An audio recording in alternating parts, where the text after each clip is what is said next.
Item ಯಾವುದೇ ಇರಲಿ try ಮಾಡಿ ಆಚಿ ಚಿಕನ್ ಮಸಾಲಾ. ಇರಾನ್ ಸಿದ್ಧಪಡಿಸಿದಂತಹ 15 ಅಂಶಗಳ ಪೈಕಿ ಅಮೆರಿಕ 10 ಅಂಶಗಳಿಗೆ ಒಪ್ಪಿಗೆಯನ್ನ ಸೂಚಿಸಿದೆ. ಇಲ್ಲಿ ನೀಡಿದಂತಹ 15 ಷರತ್ತುಗಳೇನಿತ್ತು ಅದರ ಪೈಕಿ 10 ಷರತ್ತುಗಳಿಗೆ ಒಪ್ಪಿಗೆಯನ್ನ ಸೂಚಿಸಿರುವಂತದ್ದು. ಅದರ ಪೈಕಿ ಕೆಲವೊಂದಿಷ್ಟು ನೋಡೋದಾದ್ರೆ ಅಕ್ರಮಶೀಲತೆ ಮಾಡುವುದಕ್ಕೆ ಈಗ ಬದ್ಧತೆಯನ್ನ ಸೂಚಿಸಿರುವಂತದ್ದು, ಹಾರ್ಮೋನ್ಸ್ ಮೇಲೆ ಇರಾನ್ ನಿಯಂತ್ರಣ, ಹಾಗೆ ಯುರೇನಿಯಂ ಪುಷ್ಟೀಕರಣದ ಸ್ವೀಕಾರ, ಹಾಗೆ ಎಲ್ಲ ಪ್ರಾಥಮಿಕ ಮತ್ತು ದ್ವಿತೀಯಕ ನಿರ್ಬಂಧದ ತೆರವು, ಹಾಗೆ UN ಭದ್ರತಾ ಮಂಡಳಿ ಮತ್ತು IAEF ನಿರ್ಣಯ ರದ್ದು, ಹಾಗೆ ಜಲಸಂಧಿ ಆದಾಯ ಮೂಲ ಸೌಕರ್ಯಕ್ಕೆ, ಹಾಗೆ ಇರಾನ್ಗೆ ಯುದ್ಧದ ಆದ ನಷ್ಟ ತುಂಬಿಕೊಡಬೇಕು ಅಂತ ಹೇಳಿ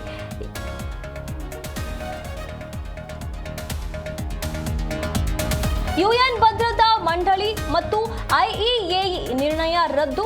ಈ ರೀತಿಯಾಗಿ 6ನೇ ಷರತ್ತು ನೋಡೋದಾದ್ರೆ ಜಲಸಂಧಿ ಆದಾಯ ಮೂಲ ಸೌಕರ್ಯಕ್ಕೆ ಇಲ್ಲಿ ಕೆಲವೊಂದಿಷ್ಟು ಈ ರೀತಿಯಾದಂತಹ ಷರತ್ತುಗಳನ್ನ ಈಗ ಅನ್ವಯಿಸಲಾಗ್ತಾ ಇದೆ. ಇರಾನ್ಗೆ ಯುದ್ಧದ ಆದ ನಷ್ಟ ತುಂಬಿ ಕೊಡಬೇಕು ಅಂತ ಕೂಡ ಈ ಒಂದು ಷರತ್ತಲ್ಲಿ ಉಲ್ಲೇಖ ಮಾಡಲಾಗಿದೆ. ಅಮೆರಿಕದ ಯುದ್ಧದ ಪಡೆಗಳನ್ನ ಏನಿದೆ ಅದನ್ನ ಹಿಂಪಡಿಬೇಕು ಅಂತ ಹೇಳಿ ಕೂಡ ಇರಾನ್ ಈ ರೀತಿಯಾದಂತಹ ಒಂದು ಷರತ್ತನ್ನ ಈಗ ಅಮೆರಿಕದ ಮುಂದೆ ಇಟ್ಟಿರುವಂತದ್ದು.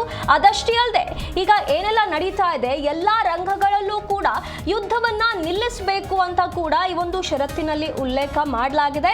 ಹೀಗೆ 9ನೇ ಷರತ್ತು ಇದಾಗಿತ್ತು. ಹಾಗೆ 10ನೇ ಷರತ್ತು ಏನು ಅಂತ ನೋಡೋದಾದ್ರೆ ಇರಾನ್ನ ಆಸ್ತಿ ಮತ್ತು ಸ್ವತ್ತು ಬಿಡುಗಡೆಗೊಳಿಸಬೇಕು ಅಂತೇಳಿ ಒಟ್ಟಾರೆಯಾಗಿ ಇಂತಹ 15 ಷರತ್ತುಗಳನ್ನ ಇರಾನ್ ಪಟ್ಟಿ ರೆಡಿ ಮಾಡಿತ್ತು. ಅದರ ಪೈಕಿ 10 ಷರತ್ತುಗಳಿಗೆ ಈಗ ಅಮೆರಿಕ ಒಪ್ಪಿಕೊಂಡಿರುವಂತದ್ದು. ಈ ಷರತ್ತುಬದ್ಧ ಈ ಒಂದು ವಿರಾಮವನ್ನ ಈಗ ಸದ್ಯ ಸೂಚಿಸಿರುವಂತದ್ದು ಅಮೆರಿಕ ಮತ್ತು ಇರಾನ್.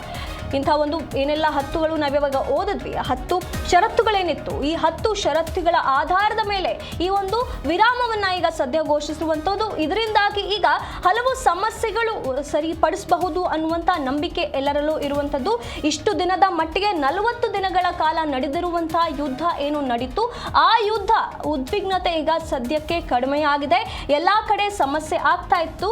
ಕೇವಲ ಈ ರಾಷ್ಟ್ರಗಳಲ್ಲಿ ಯುದ್ಧ ನಡೀತಾ ಇದ್ರು ಕೂಡ ಅದು ಬೇರೆ ಬೇರೆ ರಾಷ್ಟ್ರಗಳ ಮೇಲೆ ತುಂಬಾ ದೊಡ್ಡ ಮಟ್ಟದಲ್ಲಿ ಪರಿಣಾಮ ಬೀರಿತ್ತು. ಈಗ ಸದ್ಯದ ವಿರಾಮದಿಂದಾಗಿ ಎಲ್ಲವೂ ತಣ್ಣಗಾದಂತೆ ಕಾಣಿಸ್ತಿದೆ.